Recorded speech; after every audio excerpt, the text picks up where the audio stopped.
Hi, Bill. Hi, Philip. How are you today? Good. Great. One of your practices was that you actually spent your own money, your company's money. You provided a budget for working lunches for your leadership staff. And that this was so that they could listen to what the associates think and feel are most important. Tell me about this practice, and again, how did this play out in the real life, working of the business? Well, wouldn't you like to gain an extra hour, hour and a half every day of your staff that was actually productive?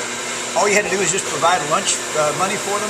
So one of the things we ask our leadership to do is to take each one of their staff to lunch at least once a month and talk with them about what was important to them and listen to what they had to say. Not necessarily about work, but when they did this, of course, they gained more loyalty from their staff. They were able to help them achieve their objectives. And of course, when they came back to work, they were much more productive. And so we felt like it was a good investment. We're providing money for those leaders to take those people to lunch, and we paid for the leaders' lunch. It was a great investment on our part. The return was many times over what we were investing. Now, give me some numbers here, because I'm thinking about a real world environment here. Okay, you got a big company, and you have so many managers, and they've got to if they're going to take these people out once a month. I mean, that's multiple times a month. Then they're leaving the office to go to do this.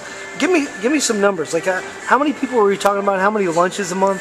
Well, if you budget $1,000 for the lunches, which is probably about right for the staff we had at that time, that's not a very big investment for maybe $50,000, $100,000 worth of production that you get when the people return. So the return on our money was probably 50 or 100 to 1. But just the goodwill and the fact that people enjoyed going to lunch and just having someone talk with them about what was important to them was invaluable.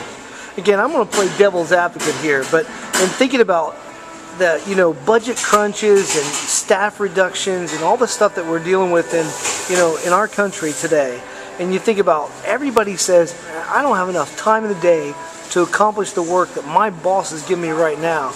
And now some people may say, well, this is taking several hours of my work away a month. Did you ever get that kind of feedback, or what was the feedback from your frontline managers about this practice? Well, the first thing is, we never asked what it cost. We asked what the return was going to be. So if you invest $1 and you get 50 back, then that's a no-brainer, right? And the second thing is, I think everybody enjoyed the time away. They enjoyed sitting down with their associate, talking with them about what was important to them. And we also trained them how valuable that was, because we extended the same thing to our leadership staff.